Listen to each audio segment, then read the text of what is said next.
विघ्नहर्ता कोंबडी खत सप्लायर तलगरे। आमच्याकडे पॅकिंग मध्ये अंड्याच्या कोंबडीचा कोंबडी खत मिळेल। उच्च दर्जाचे नैसर्गिक कोंबडी खत पुरवणारे एक विश्वासार्ह नाव। मुख्य वैशिष्ट्य म्हणजे हे खत 100% सेंद्रिय व उच्च दर्जाचे आहे। जमिनीतील सूक्ष्म पोषक तत्वांचे प्रमाण वाढवून पिकांच्या मुळांची वाढ जलद होते व उत्पादन क्षमता वाढते। कोंबडी खताचे फायदे असे की जमिनीचा सेंद्रिय कर्ब मोठ्या प्रमाणात वाढतो, जमिनीचा पोत सुधारतो। ऊस, केळी, भाजीपाल्यासह सर्व पिकांसाठी उत्तम सेंद्रिय खत म्हणजे विघ्नहर्ता कोंबडी खत। आपल्या ऑर्डर नुसार फक्त 8 दिवसात खत थेट शेतावर उपलब्ध। ऑर्डर साठी संपर्क 72 49 35 87 96। रमेश बंडगर, सलगरे, तालुका मिरज।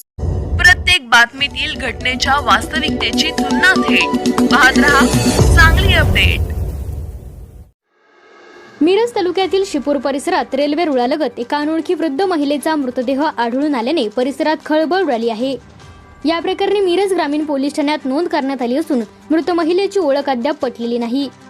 अंदाजे 65 वर्षीय महिलेचा मृत्यू झाल्याची ही घटना 25 मे रोजी रात्री 10 वाजण्याच्या सुमारास उघडकीस आली।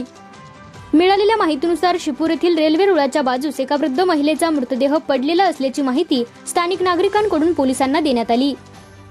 घटनेची माहिती मिळताच मिरज ग्रामीण पोलिसांनी तातडीने घटनास्थळी धाव घेत पंचनामा करून मृतदेह ताब्यात घेतला। त्यानंतर मृतदेहाची ओळख पटवण्याचे प्रयत्न सुरू करण्यात आले आहेत। मात्र वृत्त लिहीपर्यंत संबंधित महिलेची ओळख पटलेली नव्हती। दरम्यान या महिलेचा मृत्यू नेमका कशामुळे झाला याबाबत विविध तर्कवितर्कांना उधाण आली आहे। संबंधित महिला चालत्या रेल्वेतून खाली पडली का, रेल्वेची धडक बसून मृत्यू झाला का, अथवा अन्य काही घातपाताचा प्रकार आहे का, याबाबत ग्रामीण भागात चर्चा रंगू लागल्या आहेत। पोलिसांकडून सर्व शक्यतांचा तपास सुरू असून घटनास्थळावरील परिस्थिती आणि इतर तांत्रिक बाबींची पडताळणी केली जात आहे। मृत महिलेचे वय अंदाजे 65 वर्ष असल्याचे सांगण्यात येत आहे। तिच्या अंगावरील कपडे, शारीरिक वैशिष्ट्ये आणि इतर तपशिलांच्या आधारे ओळख पटवण्याचे प्रयत्न पोलिसांकडून सुरू आहेत।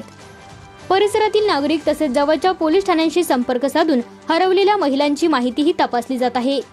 या घटनेमुळे शिपूर परिसरात भीतीचे आणि चिंतेचे वातावरण निर्माण झाले असून मिरज ग्रामीण पोलीस पुढील तपास करत आहेत।